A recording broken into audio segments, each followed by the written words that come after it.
Welcome to Khan YouTube channel. आज की इस वीडियो में हम डिस्कस करेंगे लर्निंग डिसेबिलिटीज़, अधिगम अक्षमता, सीखने की अहलियत ना होना। साइकोलॉजी का ये इम्पॉर्टेंट टॉपिक है। हर साल इस टॉपिक पर कुछ क्वेश्चंस पूछे जाते हैं। इन डिसेबिलिटीज़ में कुछ टर्म्स इस्तेमाल किए गए हैं और उन टर्म्स में स्टूडेंट्स को काफ़ी कंफ्यूज भी होता है। सो आज की इस वीडियो में हम कोशिश करेंगे कि वो आपके टर्म्स क्लियर हो जाए। सबसे पहले बता दूं कि ये जो लर्निंग डिसेबिलिटीज़ है, इनका ताल्लुक कॉग्निटिव लेवल से नहीं है, संज्ञानात्मक बुद्धि से नहीं है। इसका ताल्लुक आपके ब्रेन की जो प्रोसेसिंग होती है, दिमाग में जो अमल होते हैं, उससे होता है।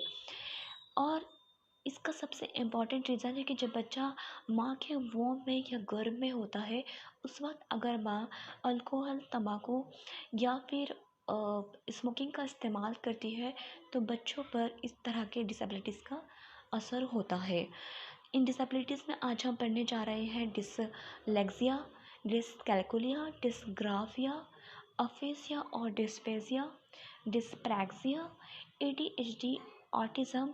और इसी के साथ साथ हम डिस्कस करेंगे कि इमोशनल डिसऑर्डर्स कौन कौन से होते हैं।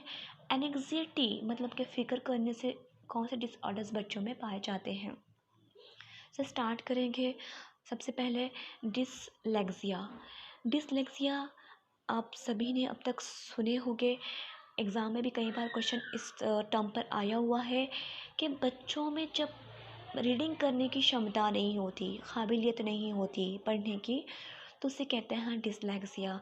जैसा कि बच्चा स्मॉल बी लिखा है तो उसको स्मॉल डी पढ़ेगा, 6 लिखा है इंग्लिश में तो उसको 9 पढ़ेगा। सो उसके दिमाग में जो प्रोसेसिंग होते हैं वो डिस्टर्ब होते हैं। दिखता बराबर है उसको, कान से सुनेगा भी बराबर, लेकिन ठीक से उसके माइंड में प्रोसेस नहीं हो पाएगी, जिसकी वजह से वो उसको उल्टा पढ़ेगा। ठीक है, जब वो उल्टा पढ़ेगा तो लिखना भी उसे ठीक से नहीं आएगा, ये तो नेचुरली होगा है साथ में। सो डिसलेक्सिया मतलब कि रीडिंग डिसेबिलिटी, बच्चों में पढ़ने की अहलियत ना होना, इसे कहते हैं डिसलेक्सिया। डिसग्राफिया, जहाँ पे भी आपको ग्राफ दिखेगा, मतलब ग्राफ मतलब कि ड्रॉ करना, उतारना, तो लिखने से संबंधित है ये। जहाँ पे बच्चे में लिखने से मुतालिक अहलियत नहीं होती, तो उसे कहते हैं डिसग्राफिया। यूपीटीईटी में एक क्वेश्चन पूछा हुआ था कि बच्चे में पढ़ने की भी और लिखने की भी काबिलियत नहीं है, तो वो कौन सी डिसेबिलिटी है। तो वो डिसेबिलिटी आपको डिसलेक्सिया टिक करना है, क्योंकि डिसलेक्सिया में रीडिंग, पढ़ना और लिखना दोनों भी कवर होते हैं, जबकि सिर्फ डिस्ग्राफिया में आपका सिर्फ लिखने से ही ताल्लुक़ होता है, सिर्फ लिखने का ही पूछता है आपको क्वेश्चन, उस वक्त आपको डिस्ग्राफिया टिक करना है। ठीक है, इसके बाद में है डिसकैल्कुलिया। डिसकैल्कुलिया कैलकुलेशन से रिलेटेड है। कैलकुलेशन करना मतलब आप किस में कैलकुलेशन करते हो, मैथ में करते हो, रियाजी में करते हो, जमा, तफरीक, ज़रब। ठीक है, एडिशन, मल्टीप्लिकेशन एंड डिवाइडेशन आपका मैथ के अंदर होता है। तो उस बच्चे में, मतलब कि इस डिसऑर्डर वाले, डिसेबिलिटी वाले बच्चे में कैलकुलेशन करने की काबिलियत नहीं होती, तो इस टाइप की डिसेबिलिटी को कहते हैं डिसकैल्कुलिया। अफेजिया, फोएजिया, पीएच, इसके अंदर जो स्पेलिंग है पीएच है। आपको पता है कि हम इंग्लिश ग्रामर में फोनेटिक्स का इस्तेमाल करते हैं। ठीक है, मतलब कहाँ कौन सा साउंड निकालना चाहिए, प्रोनाउंसिएशन कहाँ पे कौन सा निकालना चाहिए। सो पीएच जहाँ दिखेगा मतलब कि वो साउंड से रिलेटेड है, बोलने और सुनने से रिलेटेड है। हम बोलते भी हैं तो आवाज़ निकलती है, सुनते भी हैं तो किसी की आवाज़ सुनते हैं। फ़ोन, फ़ोन में भी हम बोलते हैं और सुनते हैं। सो अफेजिया या डिस्फेजिया बोलने और सुनने से ही रिलेटेड है। तो जिसके अंदर कुछ बोलने की या ठीक से ना सुनने की काबिलियत नहीं होती, तो उसे कहते हैं अफेजिया या डिस्फेजिया। एक और टर्म इम्पॉर्टेंट है डिस्प्रैक्सिया, प्रैक्सिया। ठीक है, सो जहाँ पे मोटर स्किल्स काम नहीं करते। मोटर स्किल्स मतलब कौन से, जहाँ पे आपके मसल्स काम नहीं करते। ठीक है, उजलात जिसे कहते हैं उर्दू में। Fine muscles and gross muscles, दो टाइप के हमारे पास मसल्स हैं। फाइन मसल्स कहाँ होते हैं, क्वेश्चन पूछा हुआ है सीटीईटी में। तो जब बच्चे के अंदर पेन पकड़ने की सलाहियत नहीं होती, वो उसके हाथ जो होता है वो कंटिन्यूस हिलते रहता है, या बुक पढ़ने की काबिलियत नहीं होती, उसके हाथ पैर हिलते रहते हैं, ठीक से खड़े नहीं पाता, बैलेंस कर नहीं पाता, तो वो होता है डिस्प्रैक्सिया। वहाँ पे उसके फाइन मसल्स मतलब कि छोटे जो उजलात होते हैं वो काम करते हैं। जहाँ बुक पकड़ना है उसका पूरा हाथ काम करता है, बड़े मसल्स काम करते हैं। चलना फिरना है, कुछ एक्शंस करना है, स्कूल में जो एक्टिविटीज़ होते हैं वो ठीक से कर नहीं पाता, तो उसे कहते हैं डिस्प्रैक्सिया। ठीक है। इसके अलावा इम्पॉर्टेंट है यूटोपिया। यूटोपिया मतलब कि हर चीज़ अच्छी तसव्वुर करना, जो चीज़ ठीक नहीं भी है उसके बारे में भी अच्छा तसव्वुर करना, इमेजिनेशन करना, तो उसे कहते हैं यूटोपिया। जिसे हम उर्दू में कहते हैं कि हर चीज़ हरा हरा देखना। तो यूटोपिया वाला जो बच्चा होता है वो हर चीज़ अच्छी तसव्वुर करता है, इमेजिन करता है। इसका उलट डिस्टोपिया है। डिस्टोपिया मतलब कि जहाँ पे बच्चा हर चीज़ बेकार, टूटी फूटी सी या डिप्रेस्ड महसूस करता है, या अपने आप को वो फेलियर महसूस करेगा, नाकाम महसूस करेगा, उसका एतमाद का लेवल कम रहेगा, तो उसे कहते हैं डिस्टोपिया। ठीक है। सो इम्पॉर्टेंट ये इतने ही थे, इतने ही एग्ज़ाम में पूछता है। एक और टर्म है ADHD। ADHD का फुल फॉर्म भी आपको पूछ सकता है, attention deficit hyper activity disorder.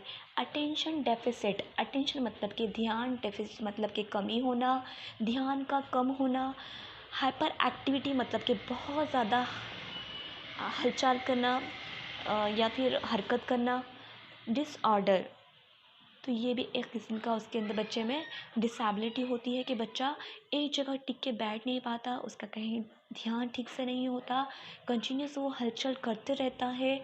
ठीक है। इस टाइप का बच्चा 3-4 साल तक करना अलग बात है, 5-6 साल तक भी करना अलग बात है।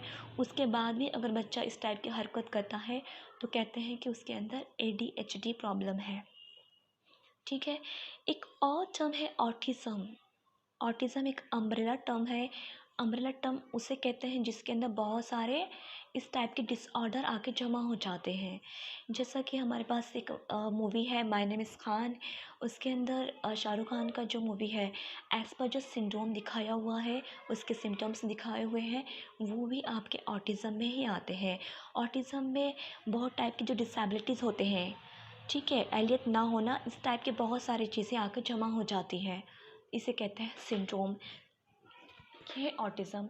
इसके अलावा इमोशनल डिसऑर्डर भी होते हैं जज्बात को लेके।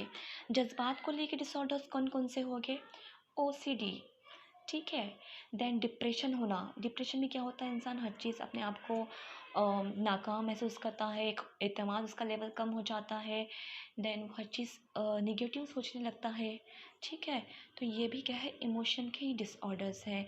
सोशल विड्रॉल मतलब समाज से अपने आप को अलग थलग कर देना, ये भी क्या है, डिसऑर्डर ही है। इंसान जहाँ पे उसके इमोशन जज्बात हर्ट होते हैं, किसी से कोई तकलीफ़ पहुँचती है तो वहाँ इंसान अपने आप को समाज से अलग कर देता है, ये भी एक डिसऑर्डर ही है। फ़ोबिया। फ़ोबिया किसी चीज़ का भी हो सकता है, चाहे वो गाड़ी की आवाज़ का हो, पानी का हो, अंधेरे का हो, या फिर जेंट्स होता है, जेंट्स को लेडीज़ से होता है, या फिर भीड़ वाले एरिया से कुछ लोगों को होता है, बहुत ज़्यादा हुजूम जमा है तो वहाँ पे लोग डर जाते हैं, ये भी एक फ़ोबिया है। या फिर बहुत ज़्यादा शोर शराबा है, या इंग्लिश है, इंग्लिश का फ़ियर होता है बहुत सारे लोगों में, मराठी का फ़ियर होता है, मैथ का फ़ियर होता है, तो ये भी क्या है, इमोशनल डिसऑर्डर्स है। इसके अलावा है एनेक्सिटी वाले डिसऑर्डर्स। एनेक्सिटी का मतलब कि जो फ़िक्र जिससे होती है तो उससे डिसऑर्डर्स पैदा हो जाते हैं। जैसा कि छोटे बच्चे बेड वेटिंग करते हैं, वो भी एक क्या है, एनेक्सिटी डिसऑर्डर है। एनेक्सिटी डिसऑर्डर में क्या होगा, और बच्चा ठीक से सो नहीं पाएगा, उसे हर चीज़ से डर महसूस करेगा, हर जगह वो किसी से भी परमिशन लेने की कोशिश करेगा, कुछ काम करने से पहले, कुछ काम करने से डरेगा वो। ठीक है। उसके अंदर एक फ़ियर रहेगा, डर रहेगा। ठीक है। वो अपने आप को एक कमज़ोर महसूस करेगा। ठीक है। तो ये सबसे इम्पॉर्टेंट इसके एनेक्सिटी के सिम्टम्स है। Attention deficit hyper active disorder, अगर उसके कंपेयर में हम ऑटिज़म देखें तो attention deficit hyper activity disorder में बच्चा सिर्फ अटेंशन, ध्यान ठीक से एक जगह लगा नहीं पाता, एक जगह टिक के बैठ नहीं पाता। ठीक है। बहुत ज़्यादा एक्टिव होता है। और उसके कंपेयर में ऑटिज़म देखेंगे तो बच्चा एक जगह टिक के बैठता है, समाज से अपने आप को अलग थलग रखने की कोशिश करेगा, एक कोने में बैठना पसंद करेगा, चाहे वो क्लास हो या घर हो। ठीक है, कहीं प्रोग्राम्स हो, किसी से वो नज़र नहीं मिलाता बच्चा, ठीक है, उसको इतनी कैपेसिटी उसके अंदर नहीं होती कि वो नज़र मिला पाए, उसे डर सा महसूस होता है, अपने आप को अलग थलग रखना उसे उसमें ही सुकून लगता है, ठीक है, और वो अपने आप को हमेशा सैड फील करता है, कहीं उसका मन लगता नहीं, उसके सामने कितने भी आप टॉयज़ दे दो, उसके मनपसंद चीज़ें जो उसको ठीक लगते हैं वो भी दे दो, तो भी उसके अंदर वो एक्टिवनेस नहीं आएगा जो ADHD वाले में स्टूडेंट में होता है, ठीक है, या बच्चे में होता है। तो आज के इस वीडियो में हमने कवर किए लर्निंग डिसेबिलिटीज़, जिसमें हमने देखे डिसलेक्सिया जो कि पढ़ने और लिखने से ताल्लुक़ रखता है डिसेबिलिटी, डिसग्राफिया जिसमें बच्चे को लिखने से मुतालिक प्रॉब्लम होती है, डिसकैलकुलिया डिसकैलकुलिया में बच्चे को मैथमेटिक्स का डर होता है, वो ठीक से कर नहीं पाएगा, सॉल्व करेगा तो नीचे रॉन्ग आंसर लिखेगा, जो हासिल का होता है या कैरी ऑन करना होता है वो ठीक से कर नहीं पाएगा। डिस्प्रैक्सिया में बच्चा अपने जो मसल्स होते हैं उसका ठीक से इस्तेमाल नहीं कर पाता, पेन पकड़ना बच्चे को नहीं आता, उसमें कौन सा प्रॉब्लम है, तो डिस्प्रैक्सिया है। और वहाँ पे कौन से मसल्स काम नहीं कर रहे हैं उसके, तो फाइन मसल्स, बारीक वाले मसल्स जो होते हैं उजलात, वो काम नहीं कर रहे हैं, ठीक है, ये क्वेश्चन पहले प्रीवियस ईयर में पूछा हुआ है।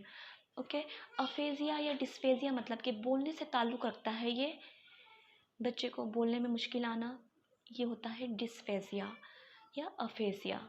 ओके, ADHD ADHD मतलब कि attention deficit hyper activity disorder, ये भी एक लर्निंग डिसेबिलिटी है, सीखने की ही एहलियत ना होना उसी में ही काउंट होता है।